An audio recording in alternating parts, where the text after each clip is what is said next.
Now, I consider it a great honor to invite Dr. Janvi Inamdar, Director International Relations, PCET. I invite Janvi ma'am to brief about her international relations cell. Yes, very good morning to all of you. This is my pleasure that NMIT management and the faculty members, Principal Devtare sir, Gayatri madam, thanks a lot.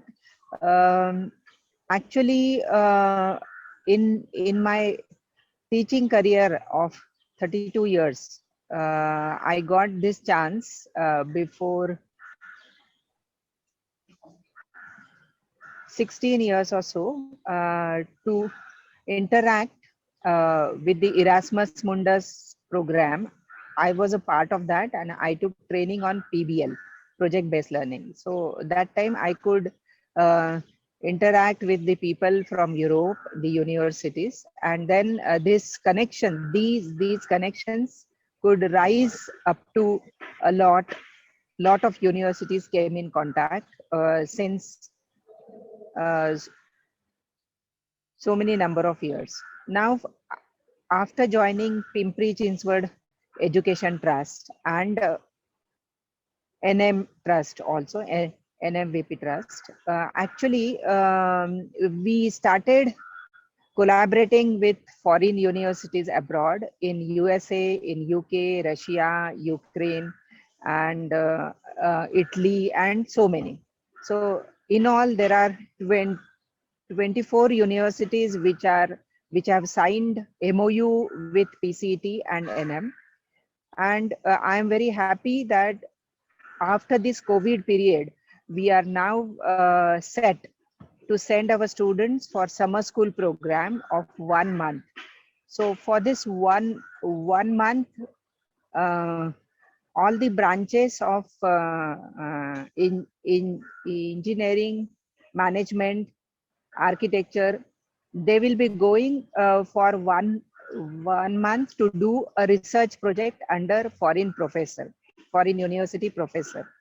So they will get chance to work in their laboratories uh, which are well designed, and I feel that this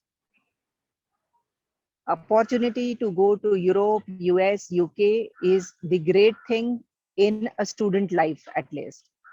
Now for faculty also, we have chances for PhD and postdoc programs. One of the faculty from NM IET also, he went for postdoc in Ireland recently. So such kind of chances are there for the faculties and for the students. This 1 month summer school, the future collaboration will be for Pimpri Chinswad University, which is coming up in 2023. And because it is a university, we will have free hand to have dual degree programs, joint degree programs of 2+2, 3+1, 2+1 likewise. Means 3 years they will be studying in our university, and the last year they will be going to UK or USA or Canada, wherever. And then they will get post-study visa of 2 more years after that 1 year of study. So there is very much a chance of great career ahead for the students in this dual degree programs. For management also, this chance is there, but this is the conference of NMIT, so I will speak about mechanical, electronics, IT, comp, and all. So students, you will be going to UK. There are 2 universities right now. In USA, Texas University is the one, and in Italy, University of Tor Vergata, Rome, and Russia also, there is one university. So likewise, I'll I'll be coming to brief you in and give the presentation about the details of the study and program and the cost and all. So thanks a lot. And Gayatri Madam, this is just a brief note on IRC activities. Thank you. Thank you, ma'am. Thank you so much. Whether it's an international conference or it's an international seminar, Janvi ma'am always guide us. And because of Janvi ma'am, we are able to get a lot of eminent speakers for various events. So thank you, Janvi ma'am, for introducing IRC Thank you. Cell PCT. Thank you so much. Thank Our chairman, Mr. Radeshji Maske, could not attend this event. He was about to attend the event, but because of some technical issue, he is not able to join. He is out of India. He has conveyed his best wishes and best regard for this conference. Moving on, ladies and gentlemen, we are having a great opportunity to listen to the words by great knowledgeable speaker and today's chief guest, Dr. Harishankar. It's my privilege to introduce to you today's chief guest, Dr. Harishankar. As in the brief introduction here. Dr. Harishankar Sharma is an IT, telecom, and computer professional. Currently, Sir is the Vice Chancellor of Himalayan University. After completing his BE from RAC, which is now called as NIT Durgapur, he joined Navy and he was in 1971 war for 13 days. Dr. Harishankar Sharma helped to computerizations of stores and procurement from 1972 to 75. He worked in ship design from 1975 to 79 and in DRDO during 1980 to 88.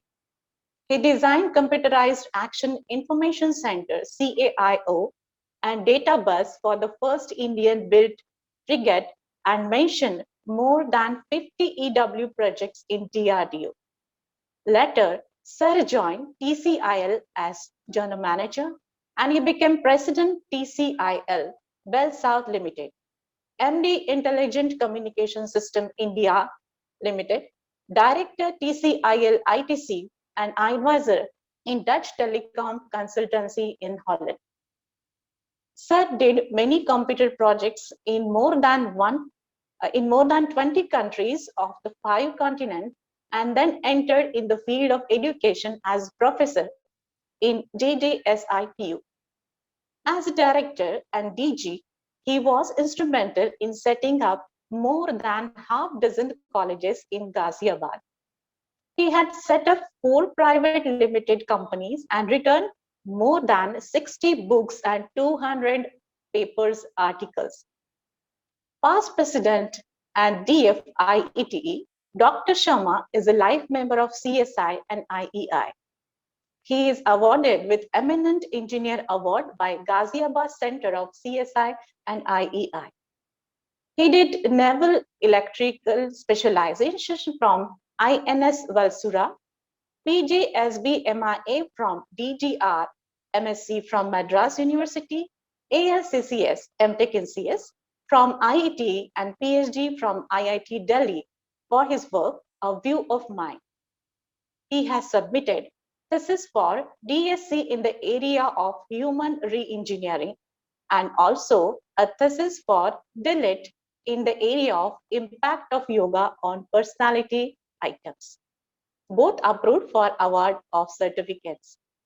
An educationalist, entrepreneur, writer, the management person, and more than 100 video talks and presentation on YouTube. And today, such a great personality is the chief guest of this international conference, ICAE TBM 2022. It's a great honor to you have here, sir. I request Dr. Harishankar Sharma to address us on this occasion. I was just saying that's such a great introduction. Frankly, I was wondering whether it is about me or about somebody else. However, having heard to all that which has been said, I don't know whether I will stand true to that or not, but I certainly intend to say what I have in my heart and mind both together. Today's topic, I do have some presentation. I don't know whether it will be available or not. Friends, first, let me thank Chairman, Chairperson, ladies and gentlemen, and all those who have organized this great function. And I certainly feel honored when I'm thanking all those who are present, who have organized, the directors, the chairperson, the chairman, deans, HODs, student, and all those who are present in the seminar today. I once again thank you all for being with us, and I feel it a great honor to be with you on the occasion of this third international conference on advancements in engineering, technology, and business management, with the theme Sustainable Challenges and Practices in Science, Engineering, Technology, and Management. I thank the organizers, Global Research Conference Forum, for having chosen such a topic.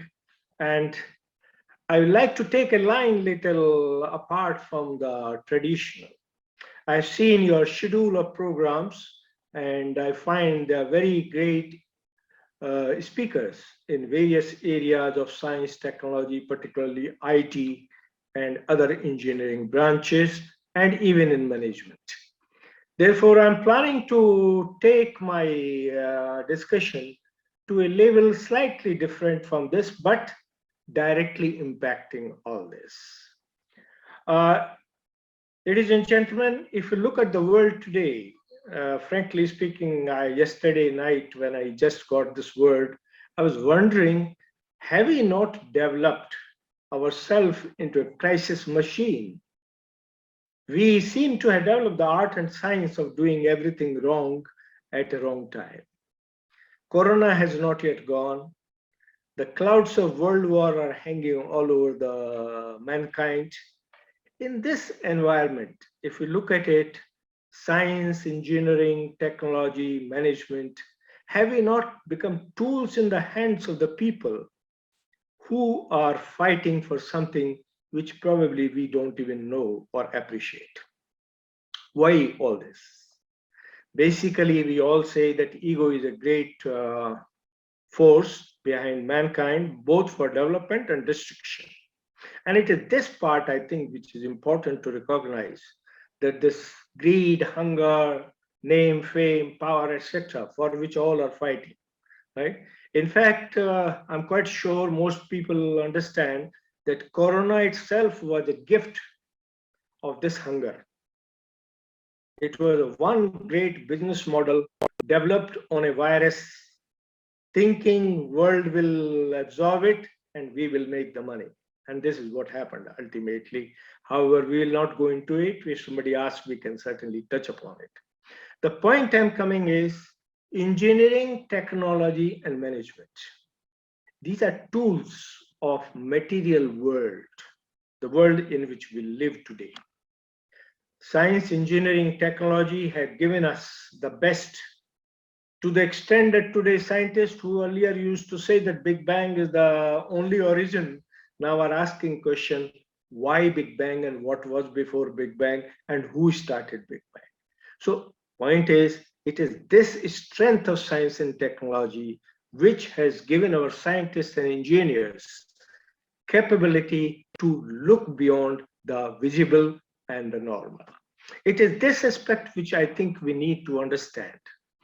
If we do understand it, that there is something behind the visible world, behind the physical world, which runs it, and appreciate that nature or laws of creation or God's handiwork, I think we will be able to handle not only the crisis, but create a world which will be far more superior and better.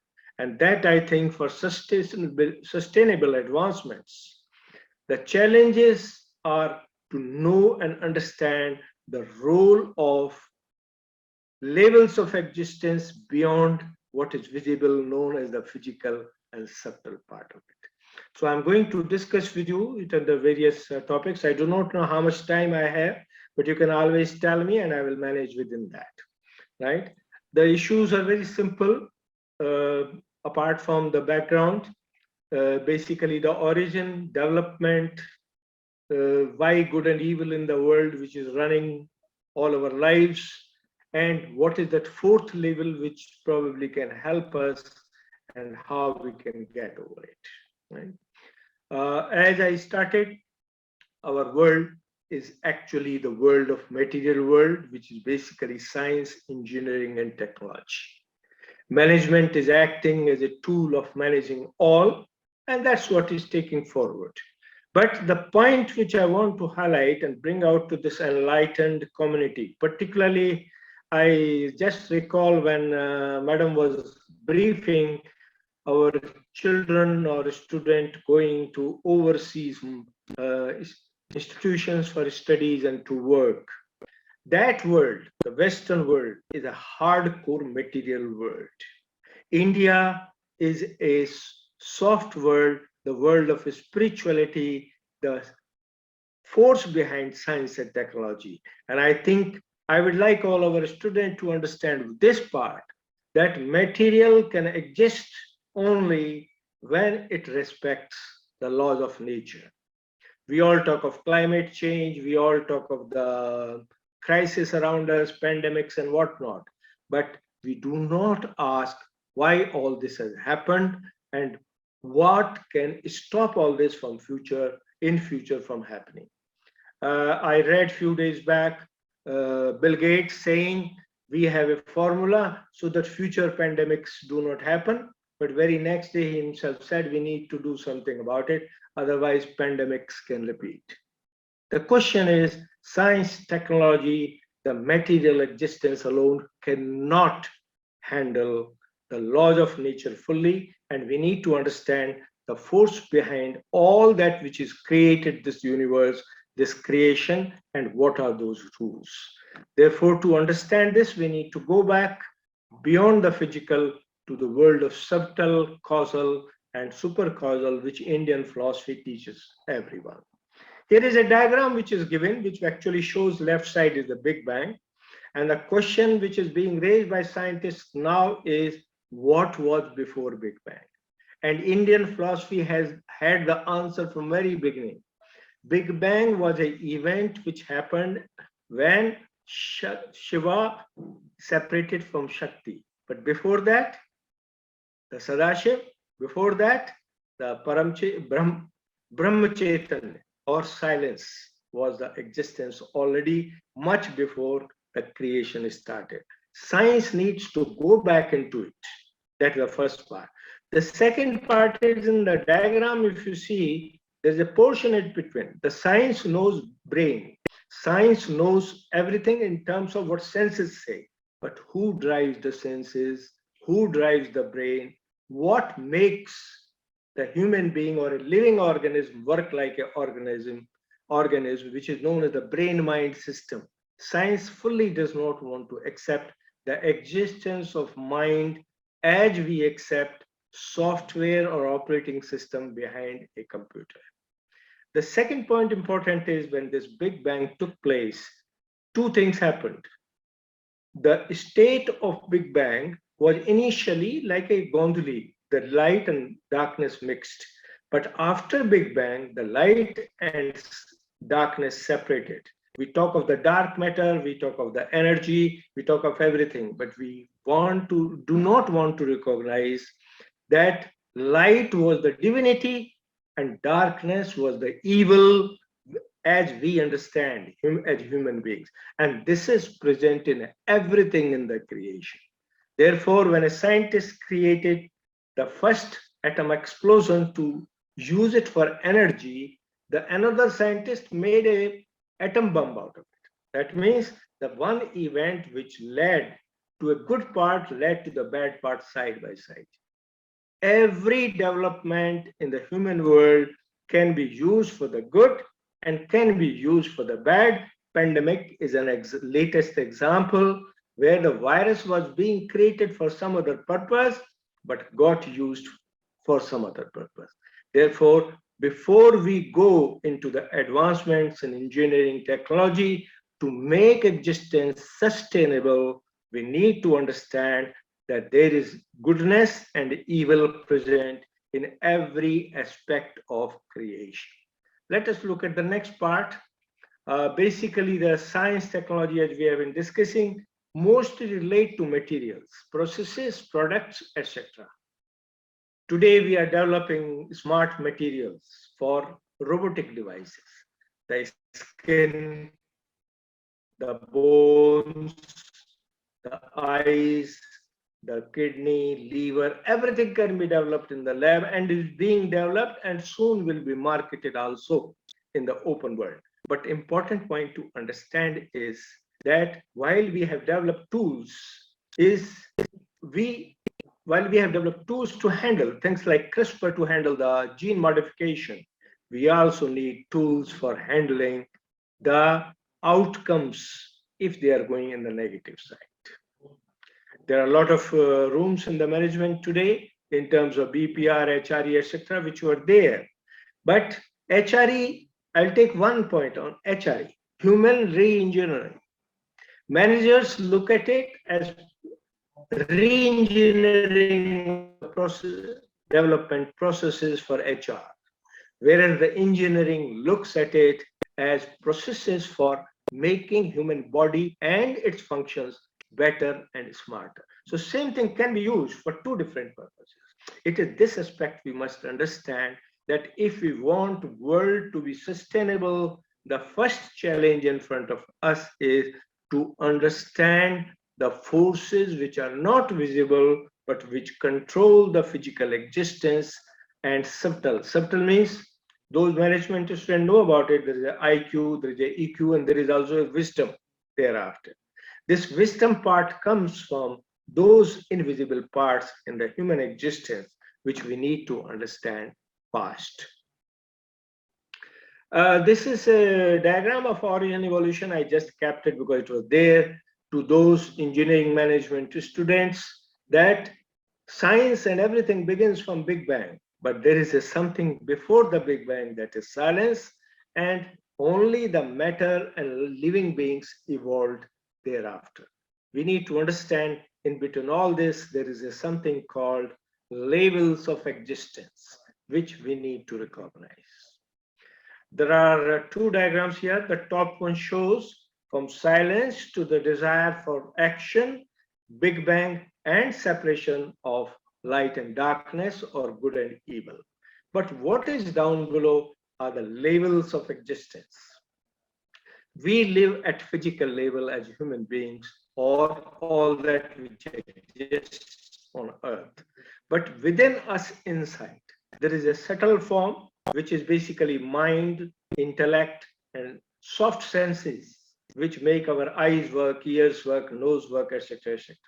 But beyond these two, there are two other bodies, the causal and the supercausal. The causal is the one which gives us ego.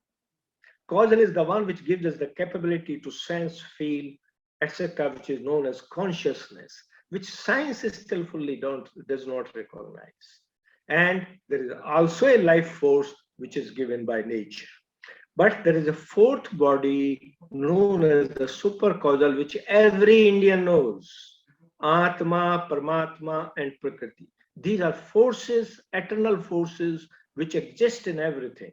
Unfortunately, the modern world, or the man of material world, seem to be forgetting that there is something called a creator who created a beautiful system of creation. Hence, the best engineers, the best technologists still is the God who created this creation. Only we have to manage it in a better way.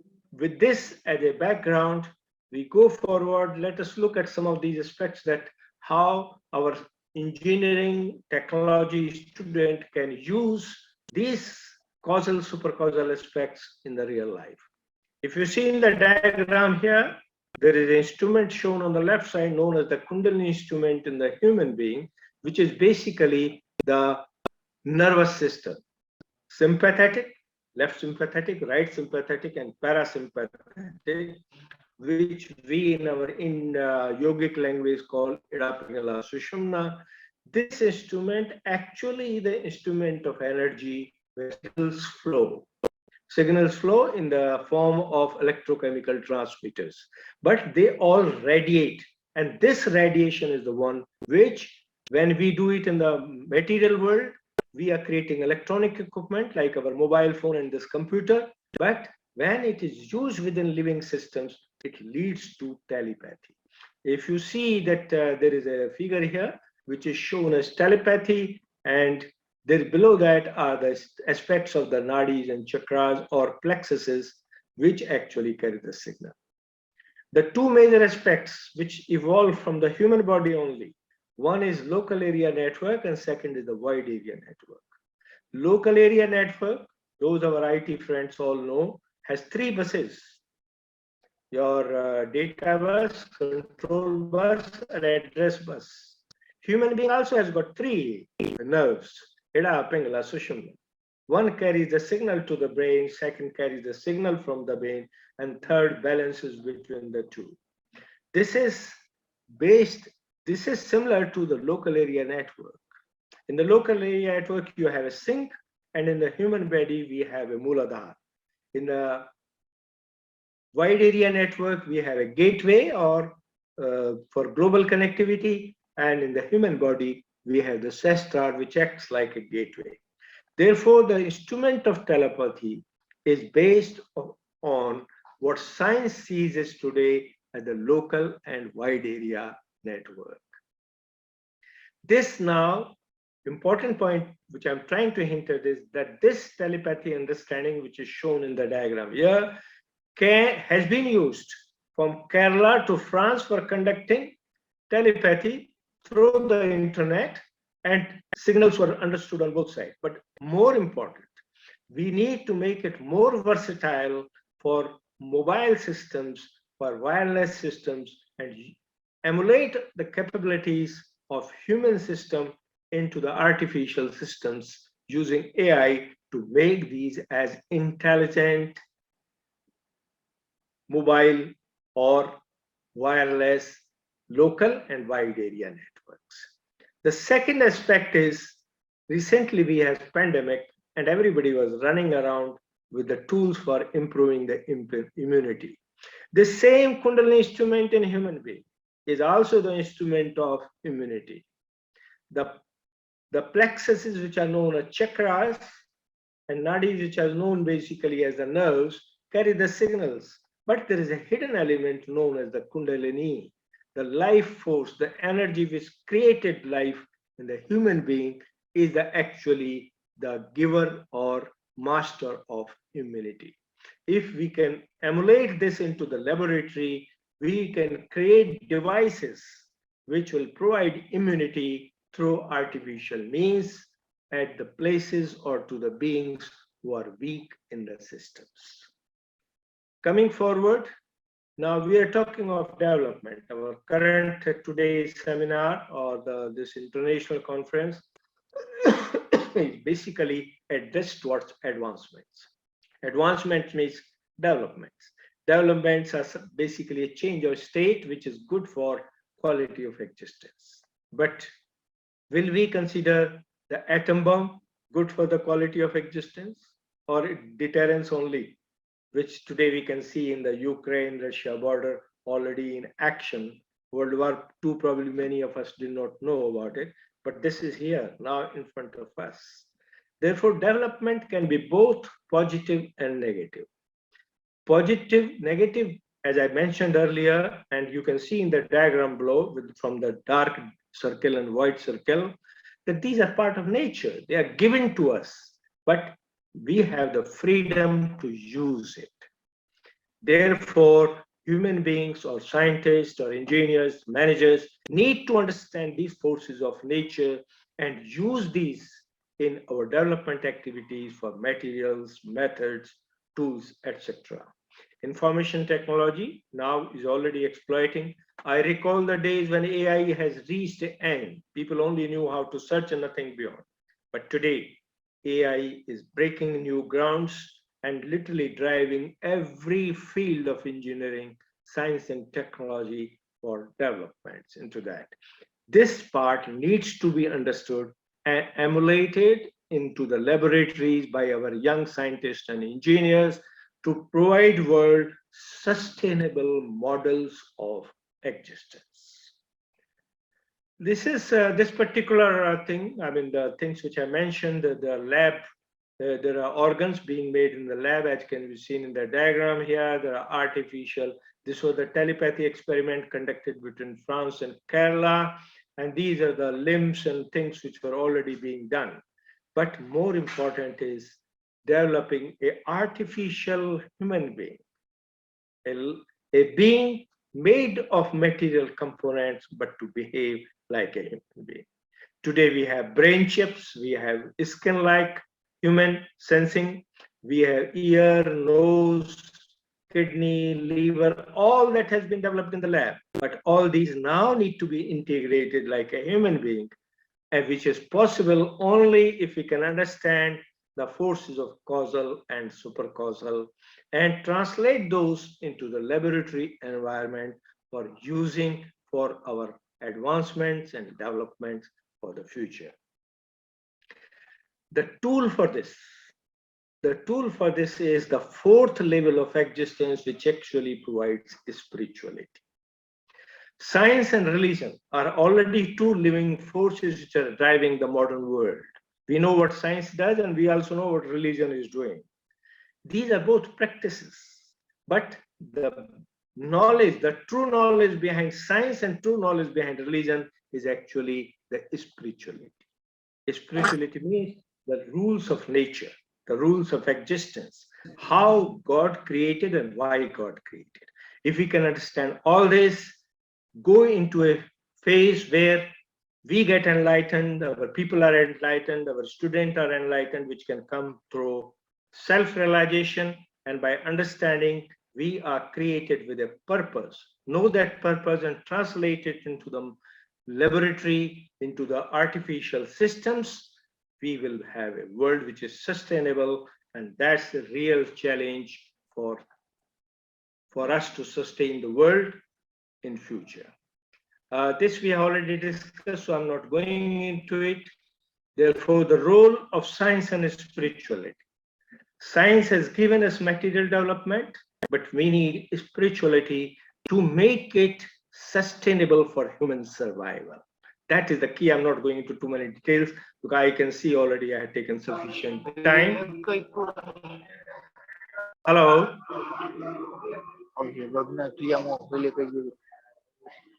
Any question?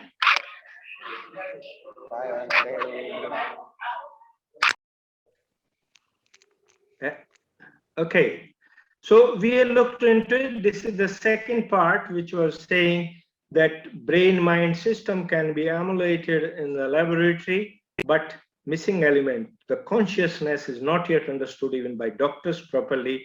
And unless that gets translated, we cannot develop a human brain-mind like operating system or software for the robotic systems, which is a challenge for science and technology to do. Therefore, to conclude, science, engineering, technology, even modern management have given us lots in terms of making life comfortable with material products. But consequences like climate change, like nuclear environment around us, has made all these developments frightening and stressful, because we are still in the rat race for development. Modern science needs to understand that origin, evolution, existence in its true perspective. Even those who said that Big Bang is the beginning of everything are now asking questions.